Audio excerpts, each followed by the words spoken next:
Good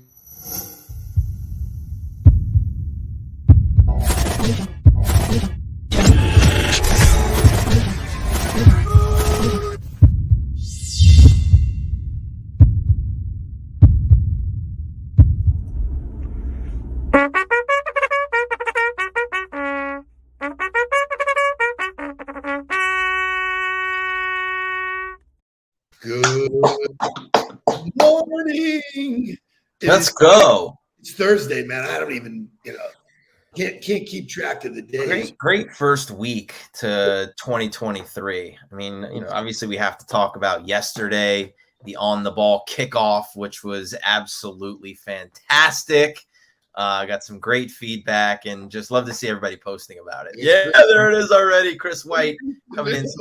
So for those of you who have kids in the car, earmuffs, everybody, or anybody that is offended by foul language, which there were some people yesterday. But the starting topic for yesterday's kickoff was to become unfuckwithable, which is a word that I discovered while doing some research, and then we put together a strategy and we talked about how to become unfuckwithable. And so it resonated with a lot of people. Love to see Chris White shouting it out. Great stuff.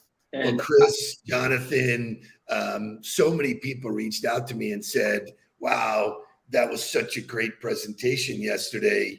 But there were some people who were detractors, and part of living the truth of being unfuckwithable is dealing with the downside. Not everybody's going to love you. Not everybody's going to love what you say, So, Casey says my kids are in the car. Damn. I'm sure they hear it plenty. Right, Casey. Yeah. I'm sure they've never heard that in your house before. Unbelievable. So, so I thought, and I'll shout you out. Look, good morning, John. Good morning, John Wensbean. Yeah, super cool. Yeah, that's I'll be on the Celebrity Beyond this year, hopefully to Italy and Greece. So keep it warm, brother. The content that you wrote, and this was our approach. I wrote stuff, you wrote stuff. You decided to ride, shotgun and get it done first, and it was great. We could have just stayed with your stuff. I mean, it was fantastic. Root goals, I thought, was the number one takeaway, just asking around. So for me in my journal this morning, what was the highlight of the day? The highlight of the day was that root goals, your content. Look at that. Thank you. Yeah, it was 80 plus people there yesterday. It was super cool. It was current clients and people that wanted to just be a part of the kickoff that ended up, buying a ticket to get into it. So it was a great room full of people, or a virtual room, if you will. But it was good stuff. Over the next 3 weeks, I'll be presenting that material live in different places. Be in Orlando. I'll be. You should just send Mark, honestly. I'm going to retire. I think it's time for me to just sit back and retire. And, I do have one shout out before we get to wake up music. I have a shout out to a loyal huddler who's usually not here live because they're out on the West Coast in Seattle, but had a great call with Tim Anderson yesterday. Talked to him about getting him and his team involved in the new GOTV platform. So just great stuff. Looking forward to hearing from you next week, Tim, and always appreciate your commitment to the Huddle. Yeah, he's been a huddler from way back. So it's just nice. You never really know who's watching and who's listening, and that faith-based, approach to work is great. I'll take one more shout out. Everyone knows we're big football fans. Me and Mark share a fantasy football league. And guess what? Champs. We win on and off the field. You have the picture? I don't know, right? Yeah, absolute ass kicking. And if you look at the name, it is the King author and his scribe. So we're big on the names. But 11-3, great year. Just want to make sure we celebrate the wins with everybody, and hope your fantasy football league was fun. Both my teams collapsed like the Dolphins, so it's maybe we should have a Huddle league next year. There's people in the Huddle that are interested in fantasy football. Reach out to me, shoot me a message. I'll put a league together for us. Love it. Look at Jim, man. Jim goes right to the definition I love there it is. That's right. Unable to be fucked with, untouchable, impervious to or under. And to me, we talked about it yesterday, and I don't want to spoil it for everybody because it was part of the content that was in the kickoff. But it really comes down to how do you deal with yourself? It's not about the exterior. It's about the interior. It's how you deal with your thoughts, how you take responsibility for the world around you and the people around you. So I think people think about it as an exterior thing, but it all comes from how you deal with yourself internally. Awesome. Let's get to some wake up stuff. And I got a bunch of calls from people yesterday who have just recently seen Stutz, who said, "Are you talking about that on the Huddle?" And I said, "Yes, we are." So let's get to it because we got a full show.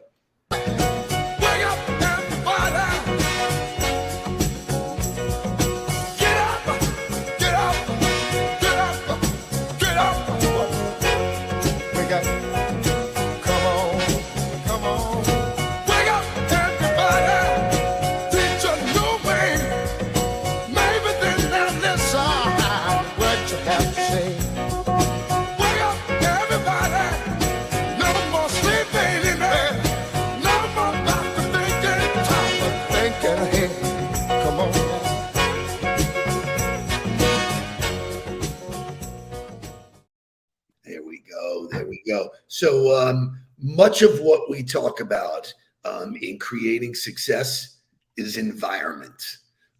We all agree that where you work, how you work, what it looks like, how people treat you. I try and tell people culture is a living thing.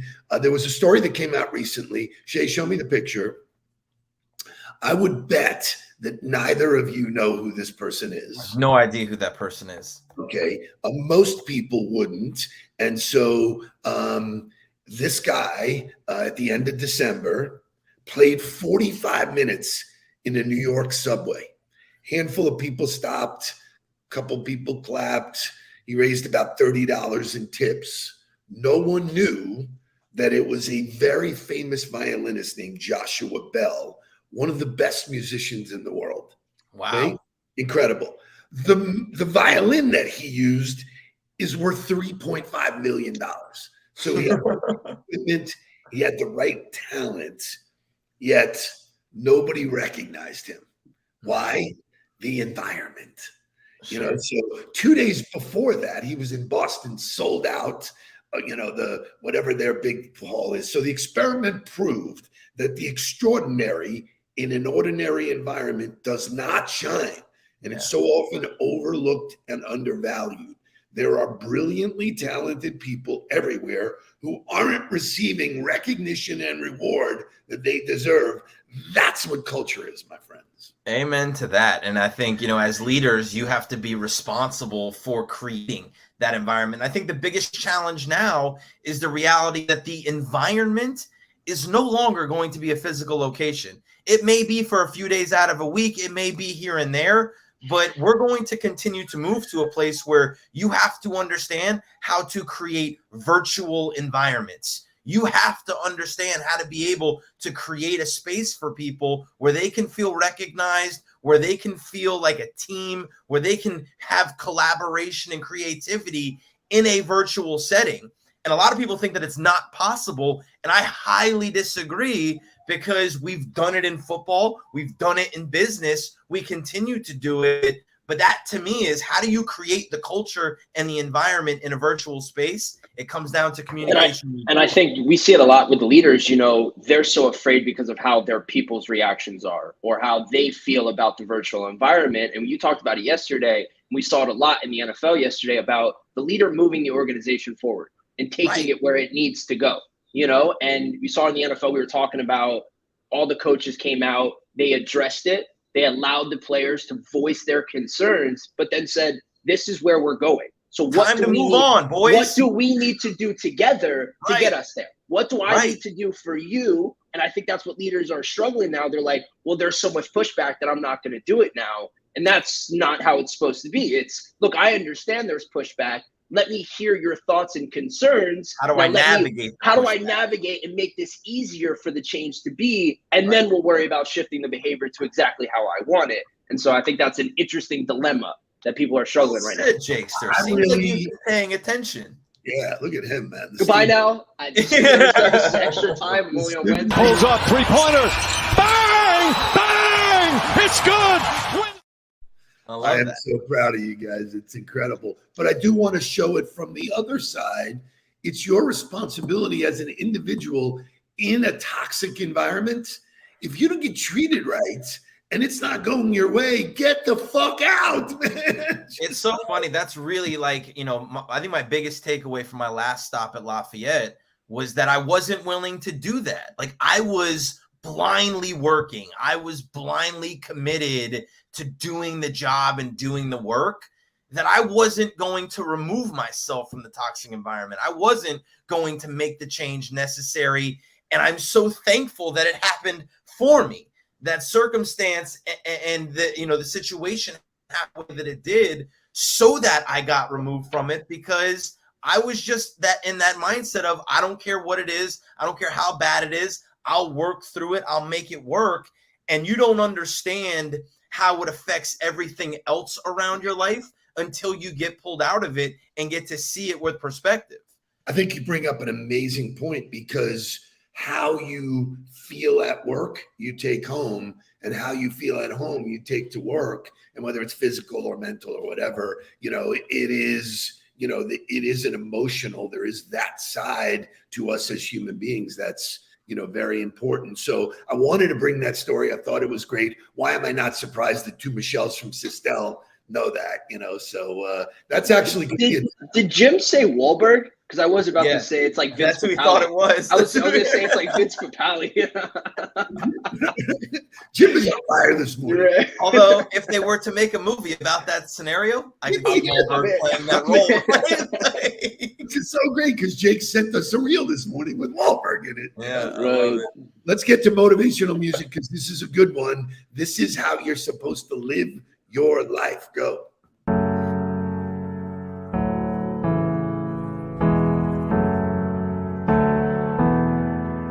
Killed the demons of my mind ever since you came around. We a river running wild. How could I have been so blind? I just live a fast life, forget about the past. I numb out to escape my fears. Friendships only pass by, show up gone like strobe lights. With you I feel something real. And I walk 1,000,000 miles just to see you smile till the day I die. Oh, I need you by my side. We get high on life till the day we die. High on life till the day we die. High on life till the day we die.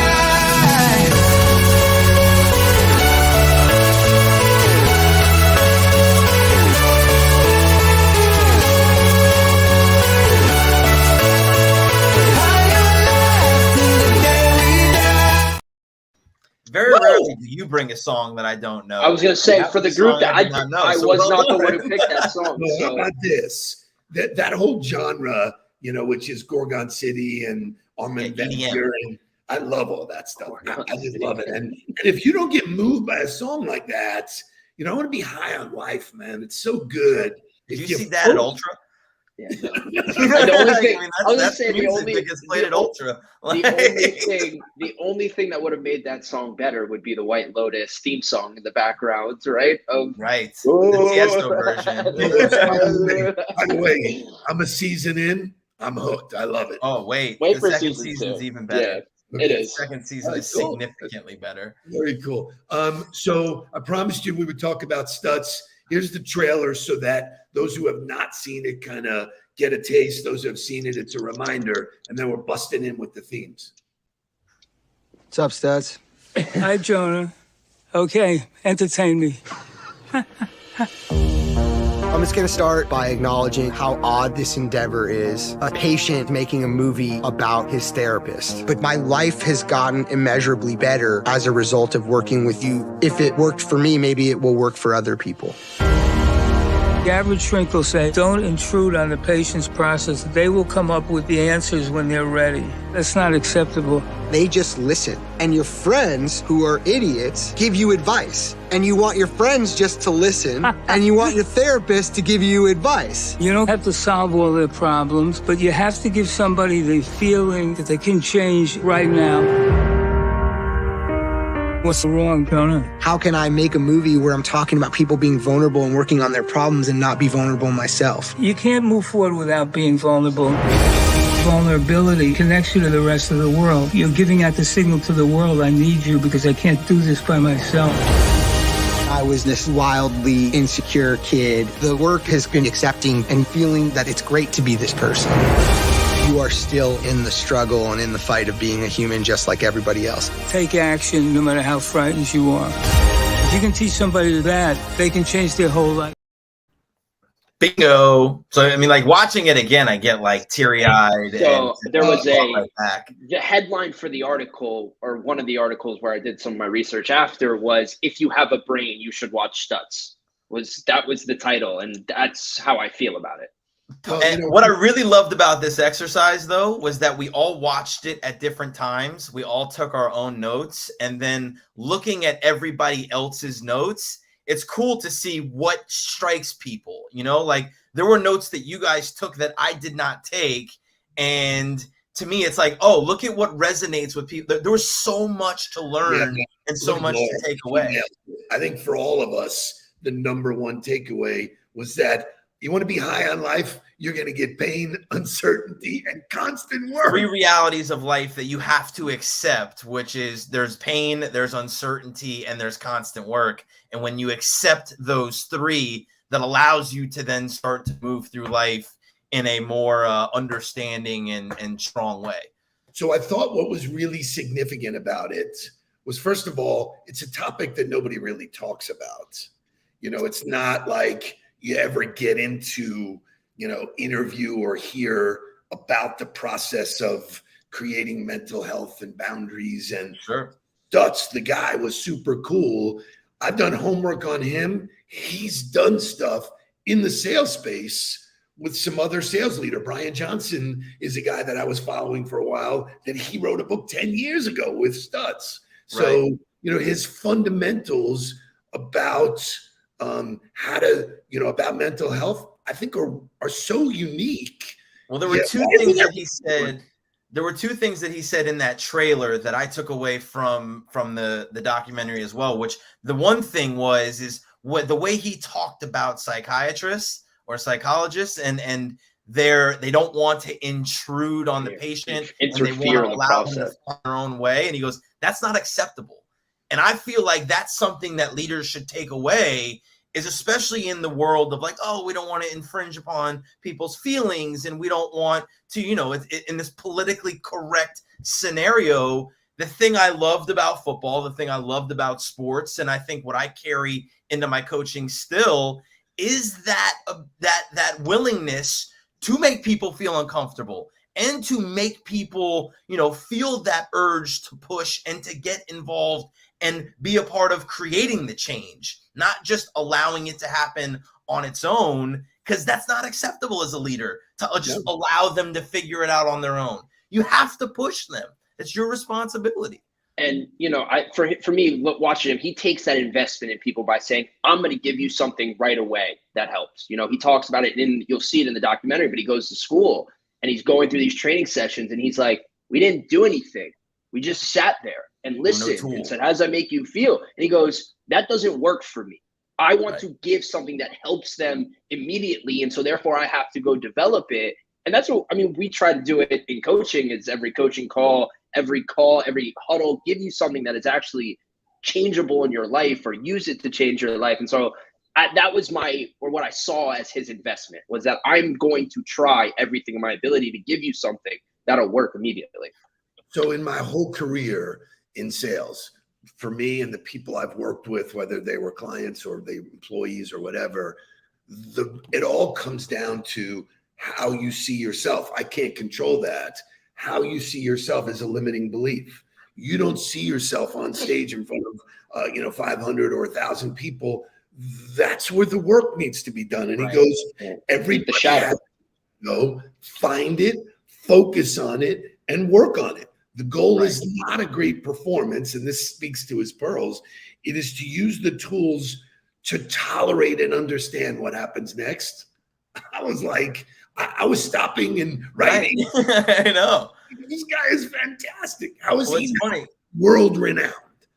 Because like I think the fuel that kind of is at the center of all his tools is what he called the life force, right? And then he broke the life force into a pyramid of 3 kinds of relationships.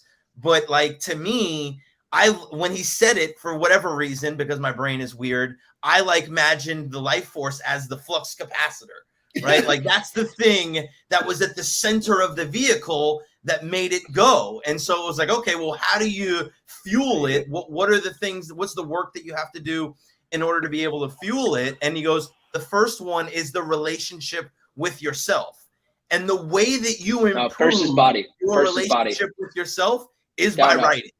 And so for those of you who don't understand the power of journaling or the power of writing content on a daily basis, when you write, you change the relationship, you work on the relationship with yourself. So I think understanding that if you have a shitty relationship with yourself, which was part of the conversation yesterday of how do we set root goals that fix that, that's the starting point, is number one.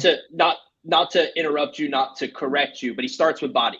And he says the bottom is their relationship with your body. Right. And physical.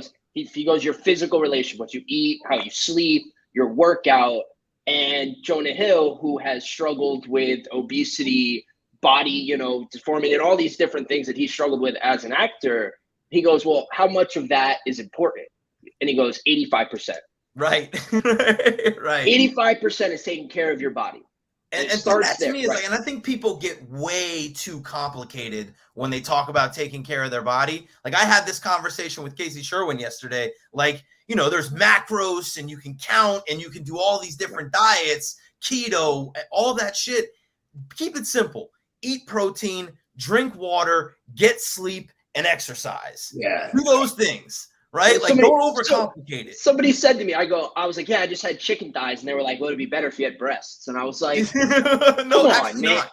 Right. Actually like, what's your diet, man? Like, I'm just looking to be healthy, feel good about myself. So what's your goals and what's your, to get Keep there? It simple, man. Keep it simple. What's so interesting, and we talked about this yesterday, is that, if you trust your gut, when you eat something if it makes you feel good or if it doesn't. Right. You know that. Like I'm more in love with the habit of drinking than I am drinking. Right. And I look back and I say to myself, because I'm a drinker and I've had a couple of drinks, it doesn't affect me the same way anymore. I don't feel so great. It's not perfection.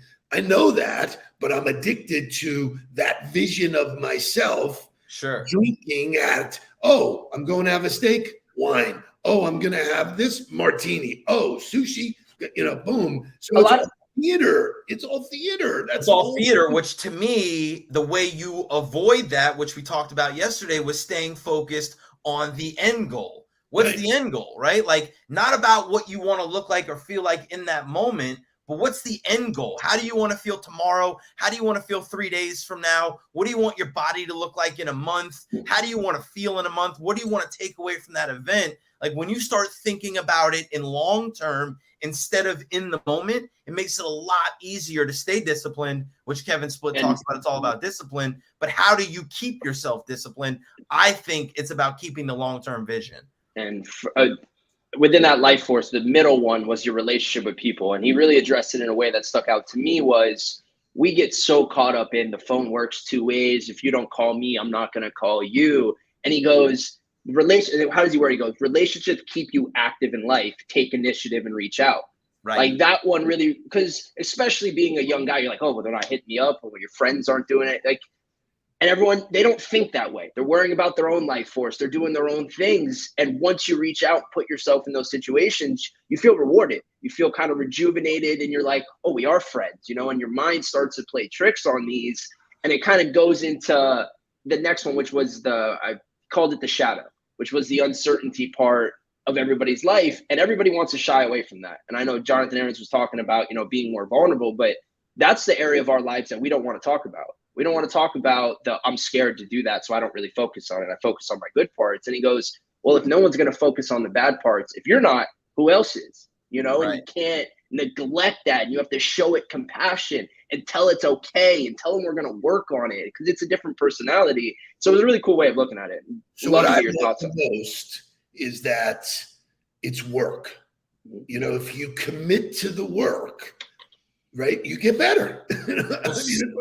So it's like there is no magic wand. Oh, I'm going to a therapist and it's going to be great. I hired a coach, and I had this conversation with Nancy Stelway yesterday. There are 17 different types of coaches that I showed her are marketing themselves. Here's all the different kinds of coaches. I'm a holistic boppity boop. Right. It's like, listen, if you find somebody that can help you get better, you still got to do the work, man. Exactly. And that to me is the difference between mental conditioning and mental strength.